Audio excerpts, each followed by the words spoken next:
Hello everyone, I hope you're all doing beautifully well. For today's valued viewer request from new GR Ironwolf today.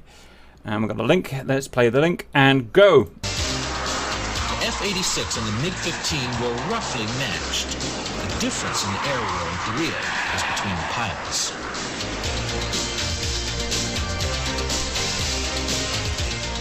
Major Ralph Parr was one of only 11 pilots in the Korean War who became double aces, 10 or more kills. His first two happened in a classic encounter. By the time he pulled out of a screaming dive in his F-86, 4 MiGs turned out to be 16, and Major Parr was alone, locked in a 600-mile-an-hour maneuvering duel 100 feet above the treetops of Korea. We turned around and started flying southbound on the Yellow at about 41,000 feet, and I glanced down and spotted a few flickering motions down very low across the ground. I called them, and Al Cox, who was my element lead, said, "I don't have them. Go ahead, take it, and I've got you covered." I rolled over and went into just a regular split S. He saw me start to roll over and rolled up and waited for me to come across. I guess I was going full throttle, airplane clean, going straight down, just hanging on the straps, straight down as possible, as fast as I could go. And meanwhile, Al Cox had said, "I lost you. Which way did you go?" And I said, "Al, I went straight down." I pulled out, using as much G as necessary, which nearly over-G'd the aircraft, at about 100 feet off the ground. I was flying at a terrific rate of speed. I was beyond the limiting Mach on the aircraft. I looked up ahead, and pretty soon I picked up what I saw was a flight of 4 MiGs. And I was gaining rapidly from dead astern. So I figured, that's all right, there's 4 aircraft. Whoops, and there's another 4 airplanes flying right next to them. I thought, well, I've got 8 of them cornered down here. That's all right with me. As I closed in, continuing, I picked out the lead aircraft. I figured the smartest guy in that flight was going to be up front. And rather than take an Indian sitting in the back that didn't know what he was doing half the time, I'd be better off really notching the guy in the front and turn the Indian loose on me. About that time, I noticed another 8 aircraft, and I figured, well, in for a penny, in for a pound. And they spotted me. They broke just like feeding a banana into the back end of a high-speed fan. They just went in all directions except down. I stayed with the leader. The leader broke up into about a 70-degree, slightly climbing turn to the right. I pulled in as many G's as I could to stay on him and pulled the trigger. And at that time, I found out later I had about 9.5 G's on the aircraft. When I pulled the trigger, the electrical motors on the ammo feed belts for the aircraft will not feed ammo at more than 8 G's, and the gun started to stop. I got off the trigger instantly before they jammed, and as a result, I was still able to fire. However, the high G load, and in trying to track the lead aircraft, it blew the fuse on my gun sight, so I had no gun sight. All I had was closeness to the lead aircraft, and I pulled up alongside of him and went into a rolling duel, canopy to canopy. I was looking straight up at the MiG pilot, and he was looking straight down at me, except we were going in rolling like this, canopy to canopy. I could see his feet on the floor. I'm sure he could see mine. I don't know how long we did it, but we went around several times that way, and all of a sudden, just the flicker of a heartbeat, I recognized the fact that I had achieved a slight deceleration on his aircraft, and I thought, that really cost you, friend. And I cross-controlled everything, slid in behind him. I slid in so close I thought I was going to hit his tail with my nose. In fact, I was listening for the metal, and I don't know how close it was. It was a matter of inches, but I did slide in behind his tail. As soon as I hit his wash, it popped me back several feet, and then I went full power on the aircraft, cleaned up my dive brakes and everything else.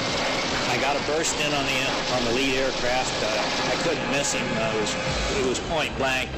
I was holding the gun against his head, so to speak. My windshield was filled up with tailpipe, and when I pulled the trigger, the aircraft immediately stalled from the tight turn we were in. The vibrations of the gun would stall the aircraft down. The aircraft mushed on through, and I had to fight to get back into position again. The MiG was absorbing a lot of punishment, but wouldn't go down. We went around and I'd work my way back up, hit him again, and I'd stall out again and get back. Well, about the fourth time I hit him, I got a tremendous blast of jet fuel all over the aircraft, across the canopy. I was awfully glad I stalled when I pulled the trigger, because most of it did not go down my intake and feed extra fuel to my engine. I worked my way back up into position again, leaned the guns up against him again, pulled the trigger one more time. This time he burst into flame. The flame came back, went around and over the canopy, left little tendrils of soot all over the top half of my aircraft. From the nose, the canopy, the windshield, even all the way around the tail, and they were still there when I got back to the field. I suddenly realized that cornering 16 by myself wasn't really the smartest thing in the world to do. But I could shoot at anybody, and they had to watch out for themselves. And they had to identify whoever they were going to shoot at. And they also had to make sure they didn't run into each other down there. Al called me again, he said, and all he got in an answer was, "Don't bother me, I'm busy." I thought, oh my God, I better look behind me and see if any of them have gained an advantage. And there was 5 MiGs sitting back there, all tracking inside me, closing on me. And I went into a tight turn thinking, I've got $1,232 in the bank. I'd give every cent of it right now if I had a set of slats on this thing so I could turn tighter. I was getting a maximum turn out of the airplane. Adrenaline was replacing blood like it was passing through a filter. Everything was going into slow motion. I looked back, I could hear the first aircraft when it opened fire on me. The cannon shells, we were pulling so many G's in the turn. And remember, we're still down in less than 500 feet, sort of working between 100 and about 500 feet. I could distinguish individual leaves on trees. So we were quite low. And he was not hitting me. I could see his cannon shells rolling out of the barrel and going down just like peas out of an inert pea shooter. And all 3 guns of his were hammering. I heard the second aircraft open up over the top of the first aircraft. I heard the third aircraft over the top of the first 2, and they were all firing. No less than 7 MiGs literally emptied their guns at Parr as he lured yet another enemy jet into position. I finally forced him into a position where I thought he was going to try and ram me. And before he rammed me, he dipped his wing into my jet wash, incredibly close, but still missing. When he hit the wash, it pitched him back out, pitched around, took a snapshot at it, and he went in and hit the ground immediately and burst into just a flying blast of flame from the ground. Reversed back again and picked up another fellow coming in on me, and sucked him in a little bit closer. In fact, I had to back off a little bit to encourage him to get in close, because I wasn't going to be any good at long-range shooting without a gun sight. And as soon as he broke, I waited for him. I rolled over the top, got in the approximate area that he was, pulled the trigger, held it down, and walked my tracers through him. Got a number of strikes on him, and I thought, well, I better hold off and look around some more. I glanced back, and the rest of the aircraft were coming in on me. This time, Cox had come screaming across the top. He told me later when we got back that there were so many airplanes down there that 8 of them had pulled up to cover the fight, and the other 8 had stayed down there with me. And when they saw him coming in, they knew we didn't travel in anything less than 4s. And so they alerted each other, and they all took off immediately, and I was about willing for that myself, because I was damn near out of fuel. 200 miles from home, and had 900 pounds to make it on, and I was on the deck. When they confirmed the fact that I did get 2 confirmed kills and 1 damage, the squadron commander walked in and made the comment. He says, "Okay," he says, if you're gonna cut airplanes out of the sky like that, why, that's the last time you fly a wing, and I need shooters up front. What an amazing video. Just think how many videos like that. I mean, those guys are probably, you know, very old or gone now. Just think how many amazing video stories there are. I mean, that was such an amazing story. How, not just the story in itself, which was amazing, let's face it, you know, going to that crazy dogfight, but how well he remembers it and how well he talks through it with the vibrations, what the guns did, what it smelt like, all that stuff. Absolutely amazing. Pretty invaluable that was. Wow, that was really inspirational. Never heard that story before, never heard of that guy, never heard of Parr before. But what an amazing, I mean, just the first move, the split S at max speed down to 100 feet is pretty much suicide. You know, I probably can't even do that. I'll overspeed the jet. Once you overspeed the jet, you lose control. It's just amazing how good these fighters were back then. Let's see us do it.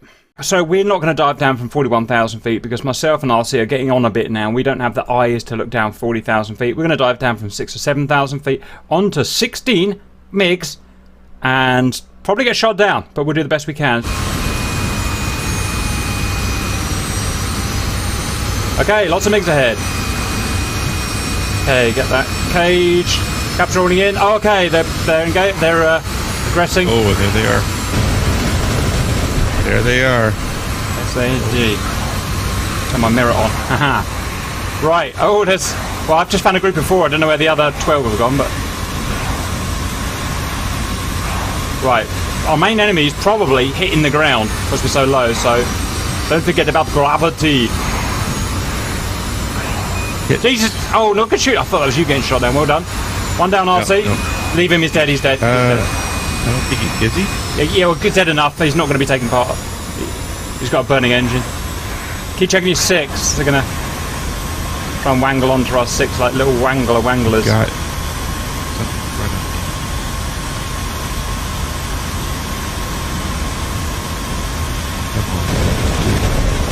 Ah, you cheeky son of a... Rudder over! Oh. Yeah. One man down. Shoot me. You still alive? Yeah. RC, I'm coming, RC. Get that guy. It's... Jesus, can you be any stronger? I was just like that guy. He was just like Parr. Yeah. Splash! Woohoo! Wah! Oh, I shot my wing off! No! It's all up to you. I managed to chop my wing off. Oh, why do I always do such stupid things? What did he do? I ran into him like a knobhead. Oh. Alright, that guy's next. Right. Who's next? Where's the other guys? Okay, tail is not clear, so go right over and find a guy who's trying to get onto your tail. Okay, go and get that guy.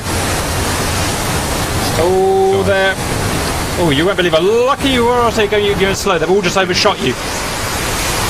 No, it's the guy up above me. I see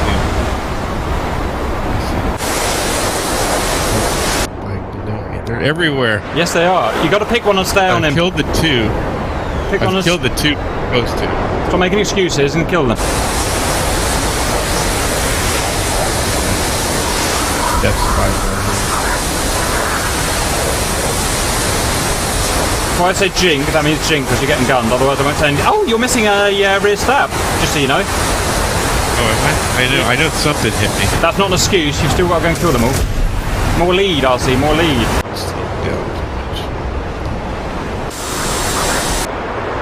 I wonder it's not so responsive. How the hell did this guy do this? It's impossible. Well, he killed 2 and left. Come on, RC. There's plenty out there that are easy to get. Like I see one and then another one passes by.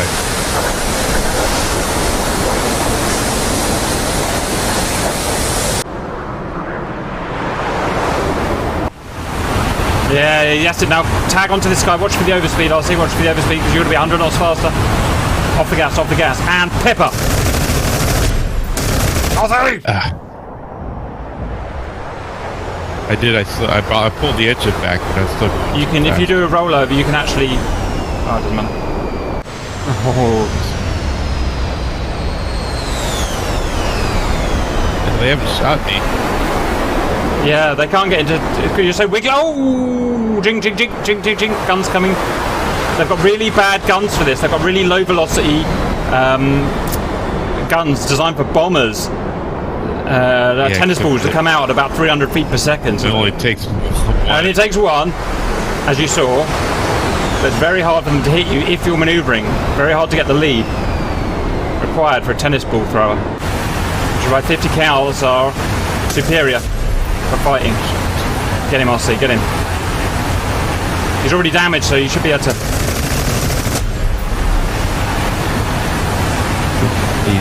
One is yours, is yours, is yours.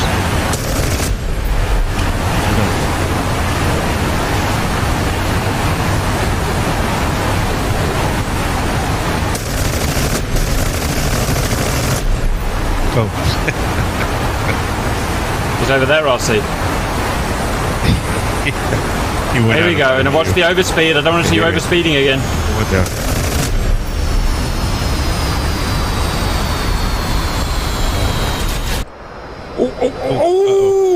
Oh! Something's happened to your jet. Keep flying, RC. That is not an excuse to stop killing. I stalled, but... So carry on. Alright. There's nothing wrong with your jet otherwise. Apart from some minor. Just turn off the smoke generator. Yeah, I got no, you're just thinking bad. Negative thoughts will not help you. Think positively, RC. I'm out. Oh, in the face. Right, let's see how many we got. 1, 2, 3, 4, 5, 6, 7, 8, 9, 10, 11, 12. We got 4, RC. I killed 2. Awesome. So, actually, well, we did as well as the guy did. He killed 2, didn't he? But he survived. Yeah. So actually we did a lot worse than the guy. I take that back. We got shot done. You know what? That's really hard. I challenge anyone there to go and fight 16 Mig-15s. It's actually really hard. Anything else to say on that, RC? Nope. I enjoyed that and see you later.